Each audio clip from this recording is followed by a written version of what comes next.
Assalamualaikum warahmatullahi wabarakatuh. Kubalas omongan kotor mantan istri yang menghinaku miskin dan tidak berguna. Simak cerita berikut ini, jangan lupa like, komen, dan subscribe YouTube kami. Hujan turun deras malam itu. Atap seng kontrakan bocor tepat di atas kasur kami yang sudah mulai usang. Aku baru pulang kerja dari proyek bangunan, tubuh penuh lumpur dan lelah tak terbendung.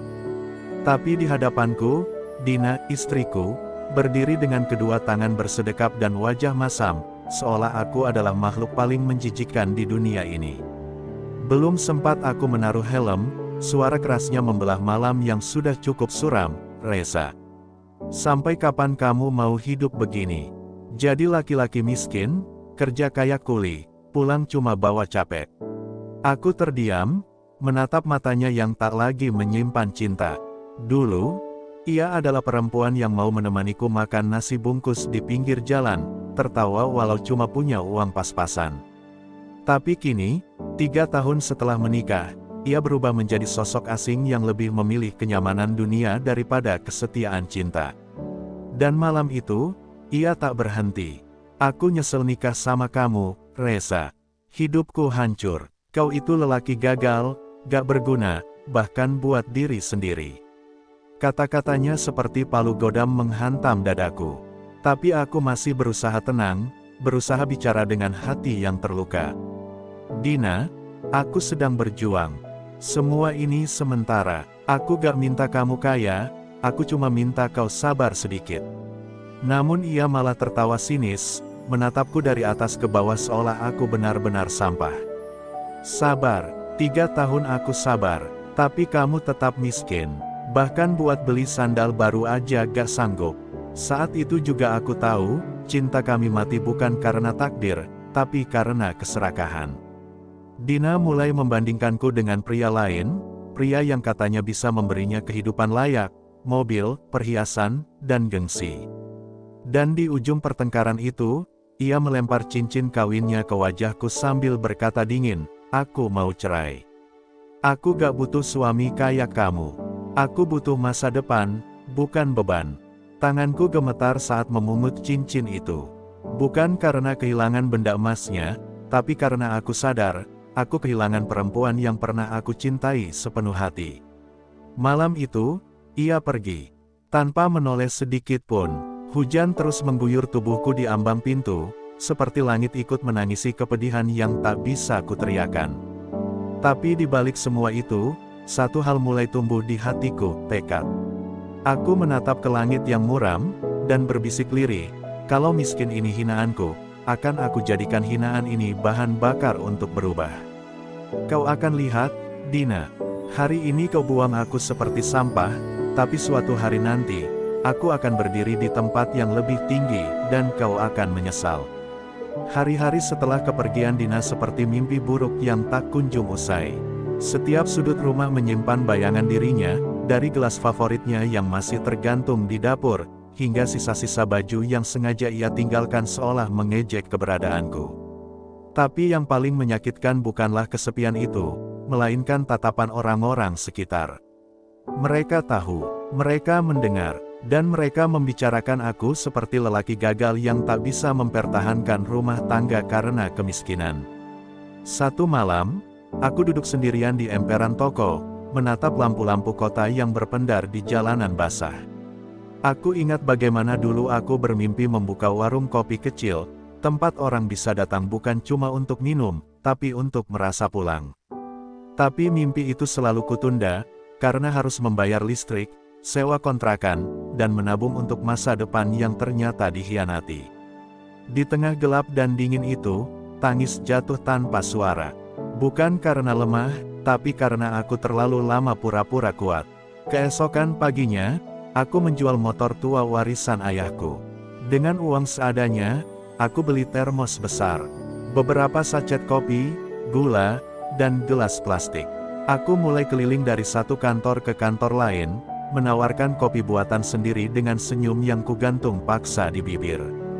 Tak sedikit yang menolak, mencibir, bahkan menganggapku tukang kopi murahan. Tapi aku terus berjalan, Setiap gelas yang kuberikan terasa seperti langkah kecil menuju sesuatu yang lebih besar. Lelah, sudah pasti, ditertawakan, hampir setiap hari. Tapi setiap kali tubuhku ingin menyerah, aku teringat kata-kata Dina yang menghina, "Kamu gak berguna." Kata itu kini jadi mantra yang membakar semangatku.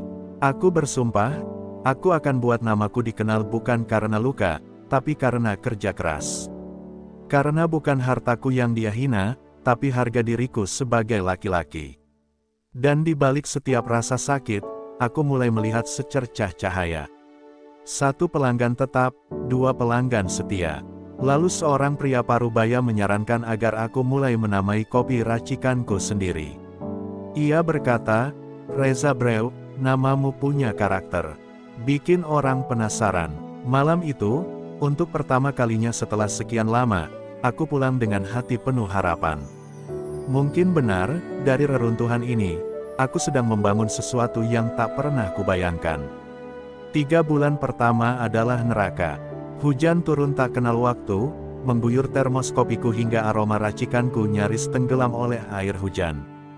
Tapi aku tetap berjalan, tetap tersenyum, walau kaki pegal dan tubuh demam. Aku tidur di atas kardus di ruko kosong yang belum bisa kusewa penuh, hanya karena tak ingin uang hasil jualan terpakai untuk kenyamanan sesaat. Tapi entah kenapa, di setiap kesulitan itu, aku justru merasa lebih hidup dari sebelumnya. Mungkin karena aku tahu, kini aku sedang hidup dengan tujuanku sendiri, bukan lagi bayang-bayang ekspektasi orang lain. Suatu hari, seorang pelanggan rutin dari kantor pemerintahan mendatangiku. Namanya Pak Rudi. Ia bilang kalau rasa kopi buatanku punya cita rasa unik, dan menyarankan aku ikut lomba wirausaha muda di tingkat kota. Awalnya aku ragu, siapa aku? Tukang kopi keliling. Tapi malam itu, aku menatap cermin dan berkata pada bayangan diriku sendiri, jika kau tak percaya dirimu pantas maju, kau sudah kalah sebelum bertarung. Dengan nekat, aku mendaftarkan diri. Bermodalkan kisah perjuangan, cita rasa, dan keyakinan, aku ikut lomba itu, dan menang juara 3. Kemenangan kecil itu membawa perubahan besar. Aku mulai dikenal di media lokal. Beberapa investor lokal melirik bisnis kecilku, dan salah satu dari mereka menawarkan kemitraan. Dengan kerja keras, aku menyewa sebuah kios kecil di pusat kota, mendesainnya sendiri, dan membuka Reza Brew sebagai kedai kopi mungil tapi hangat. Di hari pembukaan, antrian mengular. Tanganku gemetar saat menyeduh gelas pertama. Di mataku ada air, bukan karena sedih, tapi karena aku sadar, aku berhasil membuktikan bahwa hinaan tidak pernah lebih kuat dari niat. Namun hidup memang gemar menguji jiwa yang baru saja bangkit.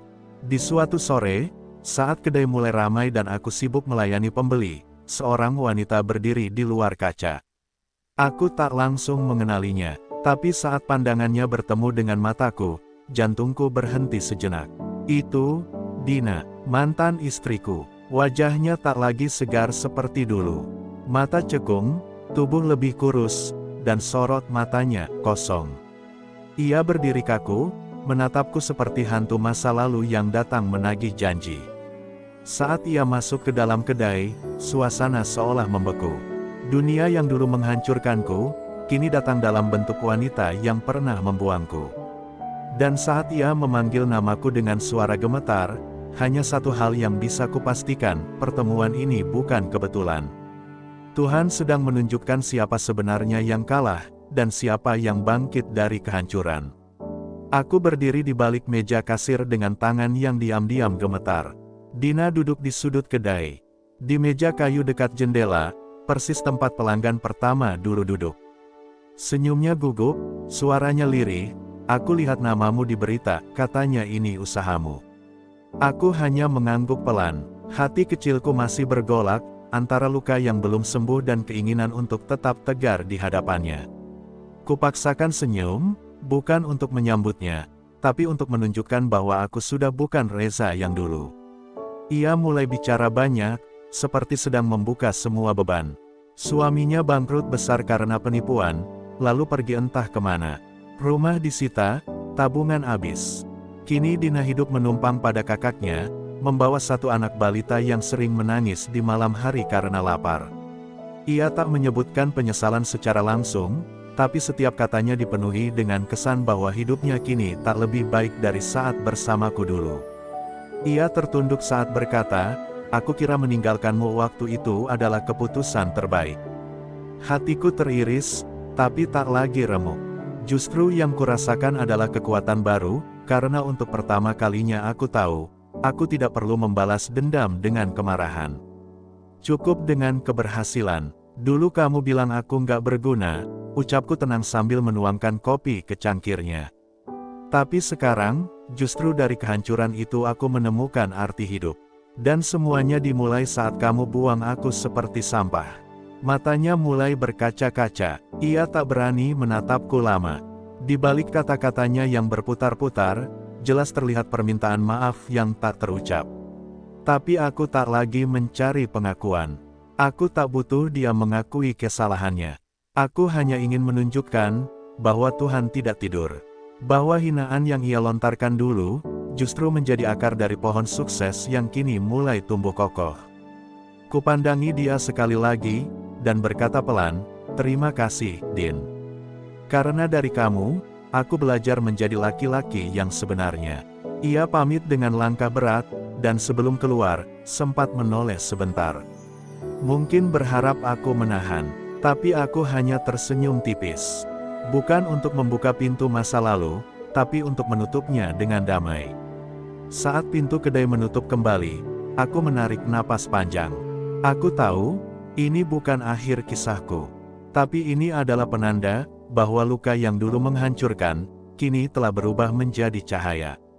Hari-hari setelah pertemuan itu terasa berbeda. Bukan karena hatiku masih menyimpan cinta, tapi karena aku merasa telah menutup babak paling gelap dalam hidupku. Dina tak pernah kembali lagi ke kedai, dan aku pun tak mencarinya. Hidupku kini dipenuhi orang-orang baru, pelanggan yang setia, karyawan yang bekerja dengan semangat, dan anak-anak muda yang terinspirasi dari kisahku. Dari luka yang dulu membuatku ingin menghilang, aku kini berdiri sebagai simbol bahwa manusia bisa bangkit dari keterpurukan yang paling hina sekalipun. Beberapa bulan kemudian, aku diundang menjadi pembicara di sebuah seminar kewirausahaan. Aku berdiri di atas panggung sederhana, menceritakan bagaimana aku pernah dihina, ditinggal, dan dianggap gagal. Tapi justru dari titik itu aku menemukan jati diriku. Banyak mata yang berkaca-kaca. Di kursi barisan depan, kulihat seorang pemuda menangis saat aku berkata, "Terkadang Tuhan izinkan kita jatuh bukan karena Dia benci, tapi karena Dia ingin kita membangun dari nol, dan tahu betapa berharganya setiap langkah naik yang kita capai sendiri." Usaha Reza Breu kini punya 6 cabang di kota yang berbeda. Tapi lebih dari itu, aku kini sering diundang ke sekolah-sekolah dan panti asuhan untuk mengajar tentang semangat, perjuangan, dan harga diri. Aku sadar, balasan terbaik untuk hinaan bukanlah kemarahan, tapi keberhasilan yang bisa mengangkat banyak orang. Aku bukan lagi Reza yang dulu dipandang rendah. Aku adalah Reza yang berdiri dengan kepala tegak, bukan karena kekayaan, tapi karena tidak menyerah saat dunia menyuruhku kalah. Suatu malam, saat membereskan meja kedai, aku menemukan selembar surat terselip di bawah tempat duduk. Tulisan tangan yang kukenal, surat dari Dina. Ia menulis, "Maaf karena dulu aku buta. Tapi dari lubuk hati terdalam, aku bahagia melihatmu sukses. Kau layak bahagia, Reza. Semoga Tuhan menjagamu selalu." Aku terdiam lama. Air mata jatuh, bukan karena masih sakit, tapi karena akhirnya, luka itu benar-benar sembuh. Aku melipat surat itu dan menyimpannya di laci, bukan untuk dikenang, tapi sebagai bukti bahwa setiap luka bisa menjadi mahkota, jika kita memilih untuk berdiri, bukan tenggelam. Malam itu aku menatap langit, dan berbisik pelan, "Terima kasih, Tuhan. Karena Engkau izinkan aku dihina, aku belajar menghargai diriku. Karena Engkau izinkan aku ditinggalkan, aku belajar menemukan jalanku sendiri. Kini aku tak lagi ingin balas dendam. Aku hanya ingin terus melangkah, menjadi lebih baik dari hari kemarin." Setahun telah berlalu sejak surat itu kuterima. Banyak hal berubah, Tapi satu hal tetap, aku tidak lagi hidup dalam bayang-bayang hinaan atau dendam.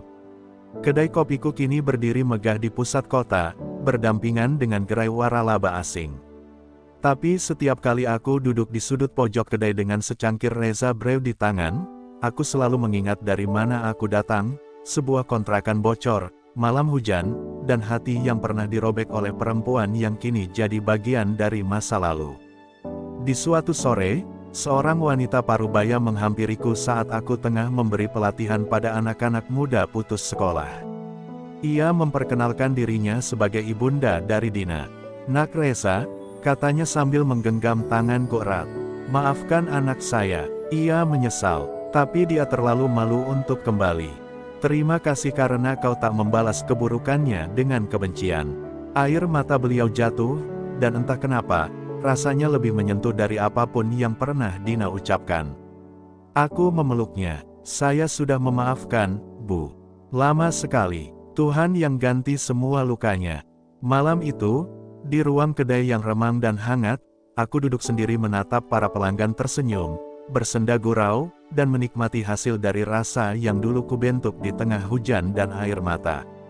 Aku sadar, keberhasilan sejati bukan hanya saat kita bisa membalas mereka yang pernah meremehkan kita, tapi saat kita bisa berdiri, tegak, tenang, dan tidak perlu membuktikan apapun lagi kepada siapapun.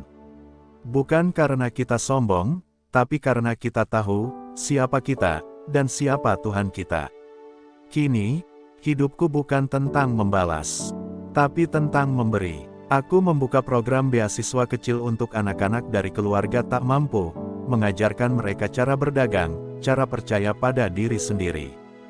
Kupasangkan luka-luka mereka dengan semangat yang dulu tak kupunya. Setiap kali mereka memanggilku, "Pak Reza," hatiku tergetar. Si miskin yang dulu dihina, kini jadi inspirasi.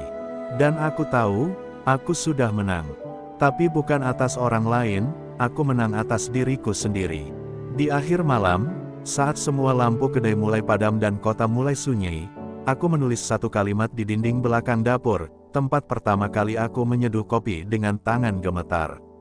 "Terima kasih, hinaan. Kau tak membunuhku. Kau justru melahirkanku kembali." Tepat ketika hidupku terasa tenang, datanglah satu ujian baru yang tak pernah kuduga, ibuku jatuh sakit.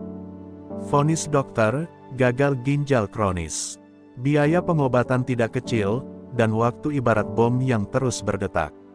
Aku yang dulu tak punya apa-apa, kini harus mempertahankan segalanya, bukan demi gengsi, tapi demi nyawa orang yang paling berjasa dalam hidupku. Di setiap malam saat aku duduk di sisi ranjang rumah sakit, aku sadar, perjuangan ternyata tidak pernah benar-benar selesai. Ia hanya berubah bentuk. Satu malam, saat aku sedang menyuapi ibu dengan sabar, beliau menggenggam tanganku dan berkata dengan suara serak, "Nak, ibu bangga. Tapi jangan biarkan keberhasilan menjauhkanmu dari Tuhan. Kau harus tetap rendah hati." Kata-kata itu menusuk jantungku lebih dalam dari luka manapun. Karena tanpa sadar, selama mengejar pencapaian, aku jarang sujud seperti dulu, jarang menangis di sajadah, jarang merintih dalam sepi. Aku menangis malam itu, bukan karena takut kehilangan ibu, tapi karena sadar, aku hampir kehilangan arah. Dalam diam, aku mulai bangun lebih pagi, bukan untuk mengejar omset, tapi untuk menyentuh tanah dengan dahi. Berdoa dalam diam, memohon agar keberhasilan tidak membuatku sombong, dan agar Tuhan tak mengambil ibuku saat aku masih terlalu buta untuk bersyukur. Setiap harinya, aku mulai membawa sedekah ke panti asuhan, menitipkan sebagian rezekiku untuk orang-orang yang dulu berjalan di jalan gelap sepertiku. Kupeluk mereka satu persatu, seolah memeluk diriku sendiri di masa lalu.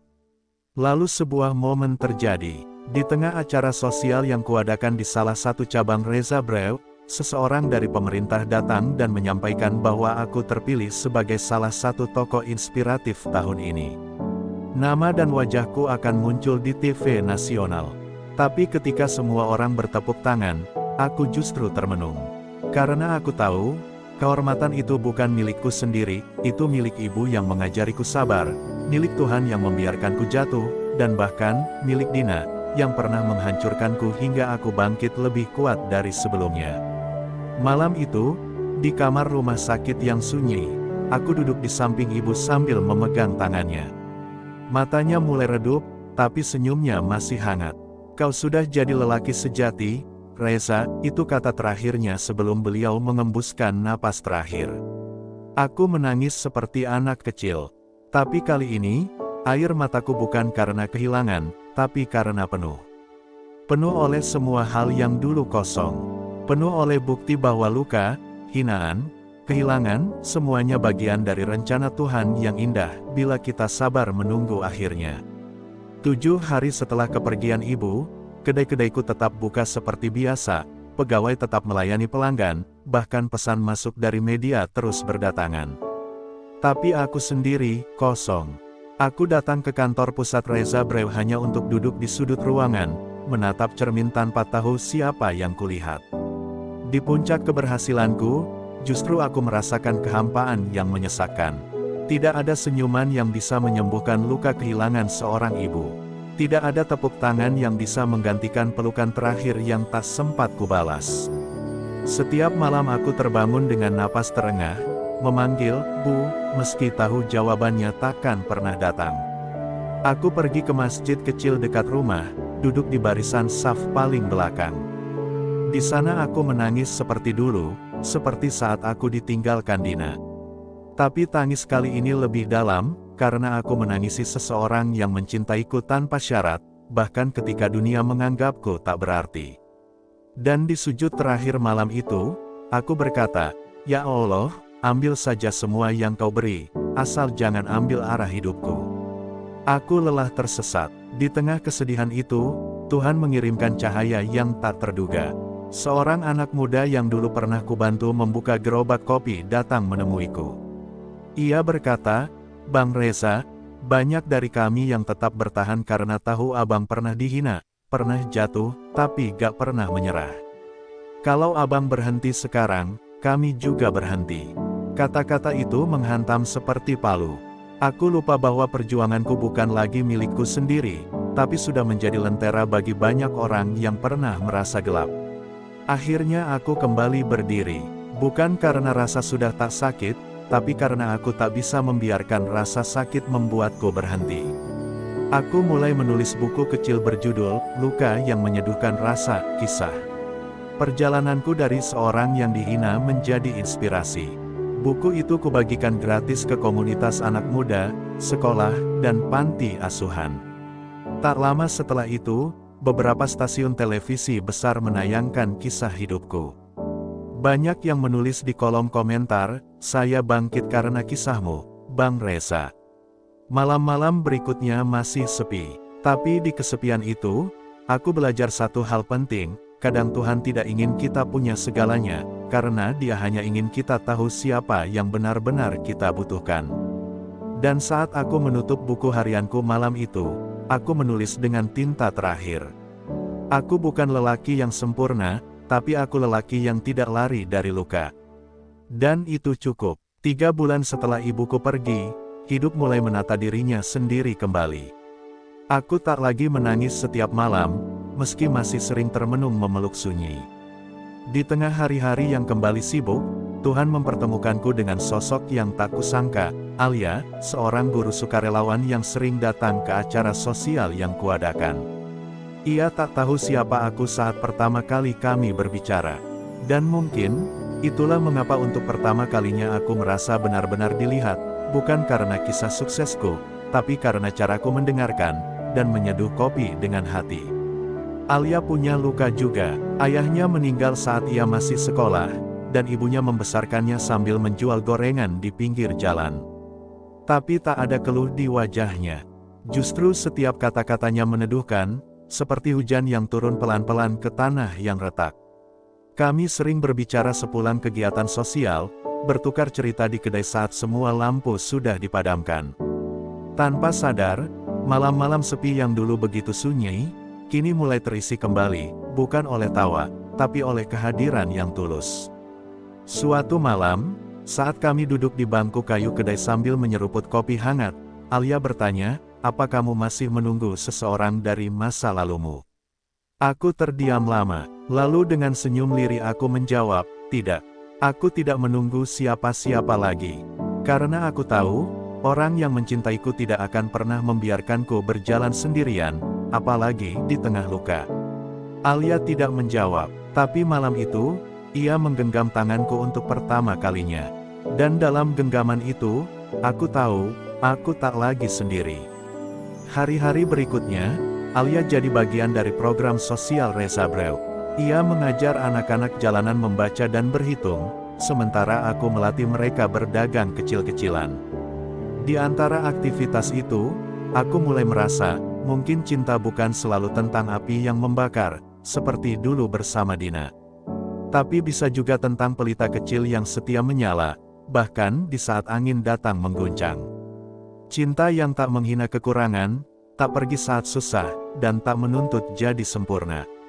Suatu hari, ketika aku berdiri di depan ratusan anak muda dalam seminar motivasi, mataku tak sengaja menatap Alia yang duduk di barisan depan, tersenyum hangat.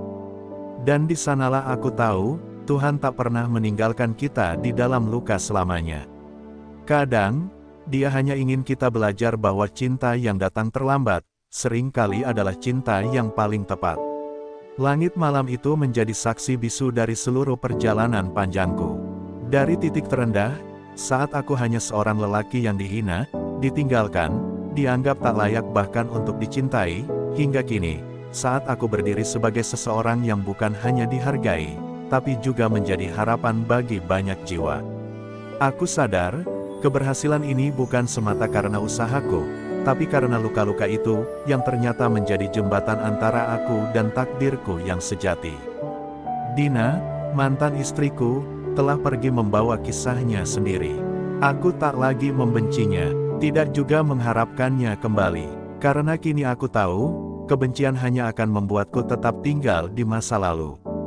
Sementara aku telah memilih berdiri di masa kini, menggenggam tangan Alia, dan melangkah menuju masa depan dengan kepala tegak. Aku telah membalas semuanya, bukan dengan kata-kata kotor, bukan dengan dendam, tapi dengan pencapaian, dengan kasih, dengan kedewasaan. Untuk kalian semua yang menonton kisah ini sampai akhir, aku ingin kalian tahu, kalian tidak sendiri. Jika hari ini kalian sedang berada di titik terendah, dihina, ditertawakan, atau ditinggalkan, ingatlah satu hal, kalian belum selesai. Tuhan belum selesai menulis cerita kalian. Luka kalian belum tentu akhir, bisa jadi, itu adalah permulaan dari sesuatu yang besar.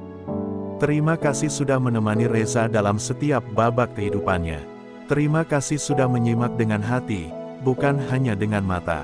Semoga kisah ini bisa menguatkan kalian, menginspirasi kalian untuk bangkit, dan meneguhkan langkah siapapun yang pernah merasa tak dianggap.